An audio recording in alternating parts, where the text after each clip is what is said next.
most hilarious win condition. Yeah, I have a lot of fun with Magmar when I played this. Like, you just plop down a Silithar Elder, and then they're like, oh, well, okay, I don't know Yeah, what I'm because doing. nobody brings the right tools to deal with it, Yeah. so then it puts them on that crazy clock. Ooh, I like his thoughts about Dire Tide Frenzy, too. Like, so you can't attack the opponent directly with your general, but if they happen to be in the way, then they can take some damage. So, you can cast Dire Tide Frenzy and just like, oops, sorry.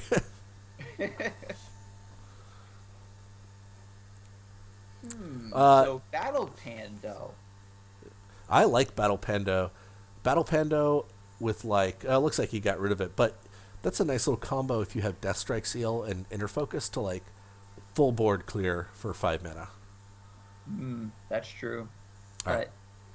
But and he's got the Lantern Fox. Again, the Blood Rage Mask is on the ban list. Yeah. And what else was it? It was Blood Rage Mask Zendo. Can't play and Zendo. Grandmaster Sendo. Yeah, Yeah. because that would be a bit much. But don't have to worry about Blood Rage Mask being, just infinite ranged pings coming in. But So the reason I banned that card is because unlike cards like Four Winds or Shadow Dancer, you're not allowed to attack the opposing general, so it's very hard to remove artifacts. And just having this is like you can't even get rid of it throughout the course of the game, and it's just going to deal a ton of damage to you. I mean, it already does a ton of damage in general in ranked. because you can stack them, right? And then like if you stack them, and then you're just casting one or two spells a turn. After that, it would make the burn pretty ridiculous. I don't know what Oh my Dondagora has god! in his hand, but I So really he's got the Mirror Belts. Now he's got 3 Aether Masters in play, and I really want to see the White Widows yeah, come down, I want to and see a then White just a Widow. storm of pings. Oh my gosh, I want to see White Widow so badly. Just keep replacing. Just keep throwing it back. Throw everything away. Yep, you have the perfect answer to everything every turn, no matter what. This is true duelist. All right. So what do you do here? You've got one more replace left. I think personally, you just throw out the fourth Ethermaster to be like, "What's up?" Oh my god. Let me see. Well, Banang's gonna be getting a little bit of mana here. So Yeah. he does need to start spreading these things out so they don't get completely annihilated by a war beast. Yeah. We don't see one in hand. My dog is so funny. Chai, why don't you come over here, puppy? Come on.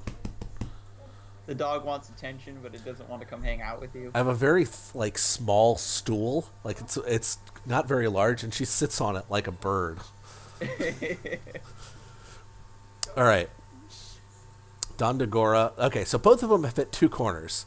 So now we see, like, I like to think of the Amazing Race as like a play in three acts, right? You've got opening act where they're each they're on their own side of their board just doing bullshit and trying to fuck around as best they can. And then once they've hit both corners, it's this like clash of the titans where they both run towards the center and try to like get past the other one as fast as they can. And then there's And I'm really digging these grow minions too. yeah. Yeah, like these things are gonna get so big. Because Colossus, even if it gets dispelled, it's still a 1/7, and that's still a chunky body that's going to be blocking a corner. I just like the fact that he has this frenzy card in his hand. So he's like, "Oh yeah, I forgot. It's like gonna hit you for 9 now. Sorry." Well, this is classic Song High hand, right? He's got Silhouette Tracer and just a fistful of mist walking. So while you got Banang, I think Banang should have left all of his dudes on his side of the board as opposed to like going after the opponent's side, because you know the opponent's going to have to come onto that side of the board, right? Yeah, because if he played the Colossus defensively, then he's got like this huge final boss that he needs to deal with to get into the last corner, and because he has the two Dire Tide Frenzies, he can clean up these Aether Masters with just one unit or two things. Yeah. So the Primal Shield Master, really left high and dry in that corner. Oh my god. The All of these replacing that he's been able to do is what's allowed Dondagora to just fish for the mist walking and the silhouette tracer. So there's another mist walking in hand, of I know. course. I feel bad. It's like it's the literal last Mistwalking in his deck, and the only card that lets him win the game this turn. All of these Aether Masters. We thought it was going to be White Widow dropping down. He's like, no, I just need to get the busted cards to win this game. So he's gonna burst out these next two corners. Yeah, Um, I really like this as a strategy. It's just like I'm not doing anything like super cool. I'm just finding these like few spells that matter.